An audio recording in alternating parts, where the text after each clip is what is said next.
नमस्ते किसान भाइयों। खानदेश गोट फार्म ये अपने YouTube चैनल पर सभी किसान भाइयों का स्वागत है। आज हम इस वीडियो में देखेंगे कि बकरियों में जो सर्दी खांसी होती है शुरुआत में और आगे चल के बकरियों में जो निमोनिया की शिकायत होती है तो कैसे पहचाने कि बकरी को निमोनिया की लागन हो गई है। मतलब किस तरह से बकरी खुद की बीमारी का प्रेजेंटेशन करती है या किस तरह से बकरी अपने को लक्षण दिखाती है कि सिंपल उन लक्षणों को देखते हुए हम लोग इस बात को मतलब डायग्नोस करें कि बकरी को निमोनिया की लागन हो चुकी है, इसको ये बीमारी हुई है और उसको भी पर्टिकुलर और स्ट्रॉन्ग ट्रीटमेंट की ज़रूरत है।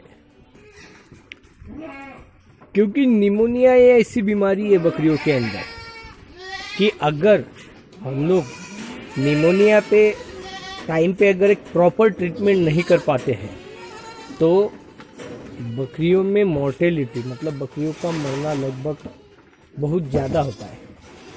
इसीलिए आपको प्रॉपर ट्रीटमेंट की ज़रूरत है निमोनिया, और प्रॉपर ट्रीटमेंट के लिए आपको प्रॉपर डायग्नोसिस की ज़रूरत है कि भाई हाँ इस जानवर को अभी निमोनिया हो चुका है। और जब तक हम लोग बकरियों में बीमारियों का जो डायग्नोसिस है वो प्रॉपर तौर पर नहीं कर पाते तब तक हम लोग एक प्रॉपर ट्रीटमेंट भी नहीं कर पाते। क्योंकि बहुत बार यही देखा गया है कि जब भी बकरी बीमार होती है तो डॉक्टर्स को बुलाया जाता है। छोटे जो भी विलेज है, छोटे गांव है, वहाँ पर जो भी वेटरनरी प्रैक्टिस करने वाले वेटरनियंस हैं वो आते हैं, वो ट्रीटमेंट करके जाते हैं गोट्स में स्पेशली, और किसानों को इन प्रॉपर और एक अच्छा रिजल्ट नहीं मिलता है। उस कारण क्या होता है, किसानों का नुकसान होता है। और प्रॉपर ट्रीटमेंट क्यों नहीं कर पा रहे वेटरनरियंस, तो गोट्स में वेटरनरी प्रैक्टिस बहुत कम है। इसीलिए किसानों को खुद को भी कुछ बीमारियों के जो भी लक्षण रहते हैं वो पता होने चाहिए।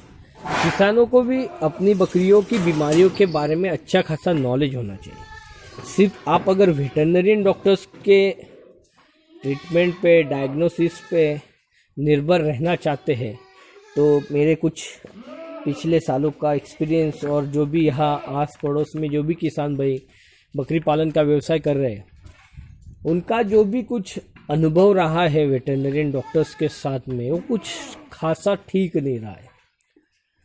जो भी अच्छे वेटरनरी से वहाँ पर आपको अच्छा रिजल्ट मिलता ही है, और रूटीनली क्या होती है गोट्स में प्रैक्टिस करने वाले लोगों की जो भी मतलब डॉक्टर्स की जो भी संख्या है बहुत कम है। इसीलिए अगर डॉक्टर के बिना किसान भी थोड़ा साइंटिफिकली कुछ बातें समझ लेते हैं, कुछ लक्षण समझ लेते हैं गोट्स में, तो ये ज़्यादा लाभदायी रहते हैं। इसीलिए हम लोग आपको डिटेल में जानवरों के ऊपर एक अच्छा सा विश्लेषण करके ये वीडियो बना रहे हैं, जिसमें कि आप बकरियों के निमोनिया के लक्षण देखते हुए आप उसमें ट्रीटमेंट कर सकते हैं। अभी सामने जो बच्चा बैठा हुआ है ये जिस तरीके से बैठा हुआ है, बकरी कभी भी बैठती है, इसके बाजू में जो बकरी बैठी है हम लोग देख सकते हैं। बकरी जब भी बैठती है कहीं पर भी तो गर्दन ऊपर रहती है, बकरियों में सीधी नहीं रहती। ये बकरा बैठा है, सामने जो बकरा बैठा है उसकी गर्दन ऊपर की तरफ है बैठने के बाद, पर इस बच्चे में ये जो बैठा है ये सीधी रेखा में गर्दन करके बैठा है। इसको बोलते हैं लॉन्ग नेक साइज। गर्दन लंबी करके बैठा है, ऊपर करके बैठने को होना था। साथ ही साथ देखिए इसके जो नाक है वो पूरी तरह से भरा हुआ है, और साथ ही साथ में ये मुंह से सांस ले रहा है। एक्टिविटी बहुत कम है। तो ये जो साइन रहती है इसको बोलते हैं लॉन्ग नेक साइन। जब भी लंग्स इन्फेक्शन होता है, मतलब मोस्टली निमोनिया की शिकायत आती है, लंग्स में कोई दिक्कत आती है बकरियों में, तब इस तरह से बकरी बैठती है। वैसे इसने बैठना कैसा था, तो ऐसा बैठना था उसने ऊपर गर्दन करके। जब भी जानवर खड़ा होता है बकरियों में, देखिए सबकी गर्दन उनके बॉडी स्ट्रक्चर के हिसाब से अगर देखें तो ऊपर में है, थोड़ा सा ऊपर साइड में।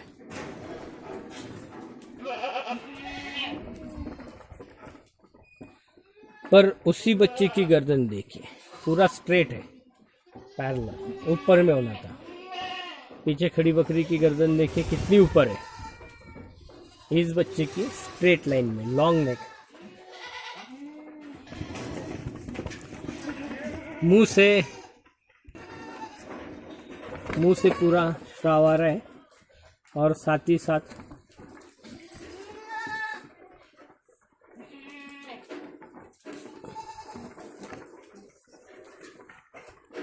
एक्टिविटी भी कम हो जाती है इसके अंदर। मोस्टली इस कंडीशन में हम जो देंगे इनको हायर एंटीबायोटिक देंगे। मार्केट में जो भी हायर एंटीबायोटिक मोस्टली एक्ट करते हैं लंग्स के ऊपर, वीडियो अच्छा नहीं आ रहा है, ये है सेप्टिफर सोडियम है या फिर सेप्ट्रेक्सोन है जो ह्यूमन में इस्तेमाल होता है वो, या फिर इससे भी हायर लेवल पे अगर जाते हैं तो कॉम्बिनेशन में आपको मिलेगा सेप्टिफर सोडियम या फिर सेप्ट्रेक्सोन के साथ सैल्बैक्टम।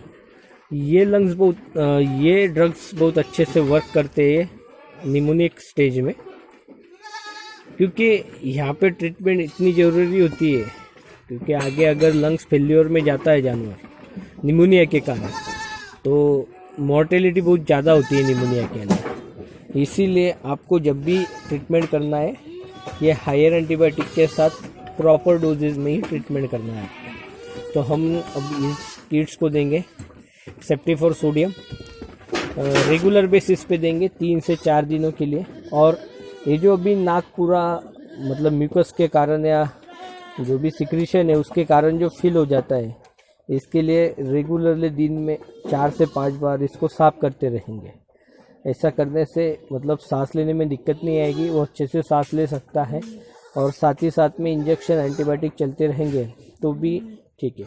इनिशियल स्टेजेस में सिर्फ एंटीबायोटिक और आप अगर कोई भी एंटी इन्फ्लामेटरी ड्रग देते हैं तो भी सफिशिएंट है। पर हायर इसमें अगर जानवर कुछ खाना पीना भी बंद कर देता है तो सलाइन, इंट्रावेनस फ्लूइड इन्फ्यूजन मतलब सलाइन वगैरह लगाना ज़रूरी होता है, साथ में एंटीबायोटिक ज़रूरी होता है। तो सभी किसान भाई इस तरह से अगर आपके जानवरों को देखेंगे, समझेंगे और प्रॉपर लाइन ऑफ ट्रीटमेंट के साथ वर्कआउट करेंगे तो किसानों का नुकसान नहीं होगा और ये किसानों को लाभदायक रहेगा। तो इसमें हम लोगों ने जो लॉन्ग नेक साइन देखा है ये मोस्टली लंग्स इन्फेक्शन में आपको देखने को मिलता है। इस तरह से जब भी आपके यहाँ कोई शिकायत रहेगी तो आप जल्द से जल्द वेटरनरी को कॉल करके प्रॉपर ट्रीटमेंट करवाएं। धन्यवाद किसान भाइयों।